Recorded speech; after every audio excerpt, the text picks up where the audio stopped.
बक्सर में विश्वामित्र सेना के नए कार्यालय का उद्घाटन राष्ट्रीय संयोजक राजकुमार चौबे द्वारा किया गया। वहीं नवगठित कार्यकारिणी की घोषणा भी किया। साथ ही उन्होंने कहा कि सेना की पहली बड़ी जीत के रूप में पर्यावरण एवं जलवायु परिवर्तन मंत्री सुनील कुमार ने विश्वामित्र पार्क का आधारशिला रखी गई। आगे का लक्ष्य है बक्सर में विश्वामित्र कॉरिडोर का निर्माण और पर्यटन का विकास। कुछ चीज़ों को जो है आज हम लोग विस्तार करेंगे। इसके उपलक्ष्य में जो है ये हुआ है, तो आज बड़ा सौभाग्य की बात है कि आज ही के दिन जो है आज विश्वामित्र पार्क का जो हमने लंबी लड़ाई लड़ी आज का आज उद्घाटन भी हुआ है उसका। तो ये हमारे बक्सर के लिए बड़ी खुशी की बात है और विश्वामित्र सेना की बड़ी जीत है।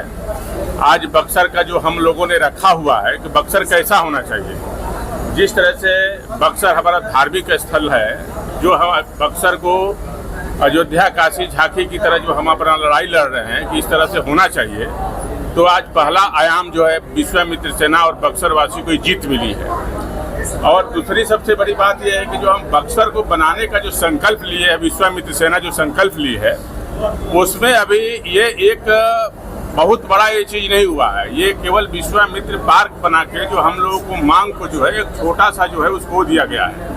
हमारा मांग है कि महर्षि विश्वामित्र कॉरिडोर बने और ये जिस तरह से हमारा काशी अयोध्या वृंदावन का है वैसा ही इतिहास बने। ये लड़ाई विश्वामित्र सेना लड़ रही है, तो ये आज हमारे लिए सबसे बड़ी दिन भी है कि आज 25 तारीख को दिन जो है आज हमारा विश्वामित्र पार्क का जो है आज उद्घाटन हुआ है और आज हमारा विश्वामित्र सेना का जो है ऑफिस का भी आज उद्घाटन है और कार्यकारिणी का विस्तार है। इसलिए आज ये मीटिंग जो रखा गया। वर्ष में कार्यालय का उद्घाटन, हाँ, चुनावी वर्ष में कार्यालय का उद्घाटन हो रहा है, किस रूप में इसको देख रहे हैं? चुनावी वर्ष में उद्घाटन अब इसी समय उद्घाटन करते चुनावी वर्ष में है कि भाई हम जनता के बीच में अब जाने वाले हैं और ये जो जिस तरह से एक छोटा सा दे के बक्सर के लोगों को जो है एक विश्वामित्र पार्क दे के उससे क्या होने वाला है। यहाँ जब तक पर्यटन का बढ़ावा नहीं मिलेगा, बस विश्वामित्र कॉरिडोर की मांग नहीं, हमारा जो है संकल्प है वो पूरा नहीं होगा, तो उसके लेके अभी हम चुप बैठने वाले नहीं हैं। जनता के बीच में इस चुनाव में आएंगे,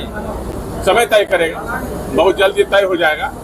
आने वाला समय जो है ना, यदि बक्सर की लड़ाई को हम मजबूती से लड़ रहे हैं, विश्वामित्र सेना लड़ रही है और बक्सर के उत्थान के लिए हर संभव प्रयास विश्वामित्र सेना करेगा। जिस रूप में जाना पड़ेगा वैसा विश्वामित्र सेना जाएगा। विश्वामित्र सनातन संस्कृति का बचाने के लिए ये संगठन बनाया है, उस धरोहर को बचाने के लिए। बक्सर के साथ साथ हमारा पूरा बिहार में भी संगठन का विस्तार हो रहा है और इसको सनातन संस्कृति उत्थान के लिए आज हमारा बिहार बक्सर में देखिए आज क्या स्थिति है। आज हम लोग बक्सर में आज हर गली चौराहा की स्थिति क्या है, रोड नहीं है, सड़कें नहीं है, जल जमाव शहर के अंदर, बक्सर शहर के अंदर, लेकिन कुछ विकास नहीं हुआ। कई जगह जो है लोग ठेका करते हैं, उसमें धांधली 40-40% तक कमीशन लेते हैं। अब विश्वामित्र सेना जो है आ गई है, अब इसकी लड़ाई हर रूप में लड़ेगी और मजबूती से लड़ेगी। किस दल से आने वाले हैं चुनाव में आप? हाँ, किस दल से आएंगेगा? अरे अभी चुनाव की बात ही अभी नहीं कर रहे थे, दल क्या होता है। अभी चुनाव का हम अनाउंस करेंगे तो सबको बता देंगे। जिस दिन हमको लड़ना होगा चुनाव तो बुला के आप लोगों को सबको बुला के बता देंगे कि नहीं हम विश्वामित्र सेना चारों सीट पे चुनाव लड़ेगी।